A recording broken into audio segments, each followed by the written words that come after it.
Kung lagi po kayong walang pera, kayo po'y lagi nag-aaway ang inyo pong pamilya, mainam na magawa niyo po ito. Kung masipag at matiyaga ka pero lagi kang walang pera, mainam na magawa niyo po ito. Ako po ay may share sa inyo mga bossing ko na base sa sarili kong karanasan. Dati-dati mga bossing ko, hindi pa ako nagbablog po noon. Talagang lagi kami nag-aaway ng mister ko. Mga bata-bata pa rin po, talagang dumadaan talaga sa mga ganun. Pero nandun na rin yung tipo na parang naghiwalay kami pero nandito kami sa isang bahay. Lagi kaming magkaaway mga bossing. Hindi kami magkasundo. Tapos, kahit anong gawin namin racket, halimbawa, kagaya ko, nagtinda ako ng mga pastillas, gumagawa ako ng ganyan, yema.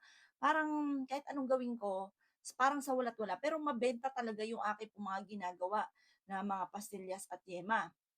Nagrarasyon po kami sa bawat school. Meron din ako nakuhanan na yung talagang mga bultuhan, yung sila talaga yung maraming bumibili sa kanila ta's bulto-bulto sila kumuha. Pero parang sa wala't wala, sobrang hirap at kakaunti rin ng aking tulog. Minsan napapatanong ako sa isipan ko, bakit gano'n? Bakit parang parang kahit anong gawing kayod ay sa wala't wala? Tapos lagi nga pong nandun yung tipo na lagi nag-aaway, gano'n, mailap ang swerte. Ang ginawa ko lang pamabossing ko, ako'y, base rin sa aking karanasan at naniniwala din ako sa ganito kasi lumaki nga po kami mga bossing ko sa mga albularyo, sa mga tapal-tapal lang sa papel, sunulat-sulat, tas tatapal, papahiran ng langis, tas tatapal dito, tatapal sa likod. Nasanay kami sa mga gano'n, lumaki kami sa gano'n. Ngayon po ay, in-apply ko yung aking nalalaman. Kumuha po ako ng isang basong tubig, kagaya po nito. Kumuha ka ng isang basong tubig kung ikaw ay isa sa mga nakakaranas din, pati yung lubog sa utang, naku napagdaanan ko na 'yan. Lahat ng puwedeng utangan mga bossing ko, yung mga bombay kapag po halimbawa maniningil na sa'kin, aalis ako do'n sa puwesto ko, nag-iikutan kami kasi wala pa akong pambayad, wala pang benta, yung mga gano'n mga bossing. Ngayon, ang ginawa ko po, naglagay lang ako ng tubig sa kwarto po namin. Sabi ko, "Huwag gagalawin." Eh, masunurin naman po siya, yung mga anak ko masunurin, hindi talaga ginalaw.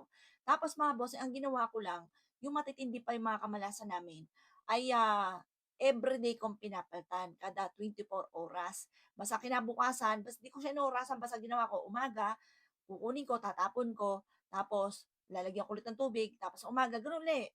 Kada umaga, pinapalitan ko po siya. Hanggang sa dumating yung punto, mga bossing ko na ano kayang magawa? Kasi parang lubog na nga ako sa utang, wala na akong puhunan. Yun nga po ay, yung aking pagrarasyon ay, naubos rin po ang puhunan mga bossing kasi ang dami naniningil.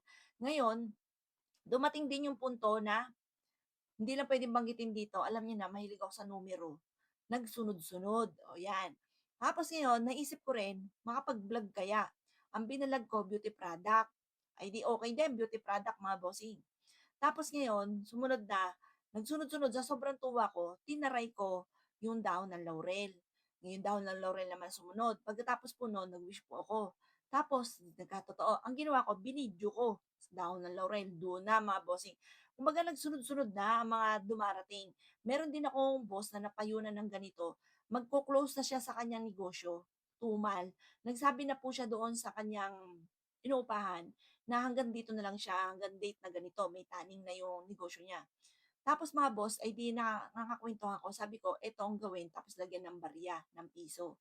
Alam niyo po ba, bigla niya kinausap yung ano, kasi lumakas ang benta po niya at ngayon namamayagpag po siya.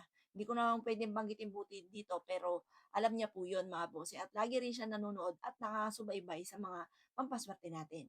Subukan niyo rin po ito mga boss dahil ako po'y nagpapasalamat po dito. Mula po na ito'y ginawa ko ay nagsunod-sunod na mga blessing na dumating. Sa kwarto niyo siya ilalagay mga bossing ko ha, kasi hihigop ito ng negative energy sa inyo, mga boss, sa mga nakatutulog po do'n sa kwarto.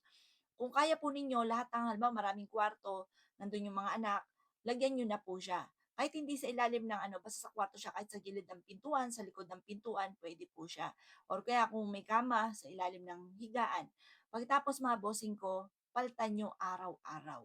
Mapapansin ninyo, gagaan yung daloy na swerte matapos niyo po itong gawin. Kasi ito po yung isa sa numero uno na ginawa ko. Ito yung kauna-unahan mga boss. Basta palitan niyo lang siya lagi para kada palit po ninyo, kasi 'di ba, halimbawa ito hinihigop niya yung negative energy, di itatapon niyo po ito. Pagkatapos po niyan, magpapalit ka uli, hihigop uli hanggang sa ma-cleansing na ang bahay po ninyo. At nasusolusyon na may mga dumarating na solusyon sa mga problema pinagdadaanan.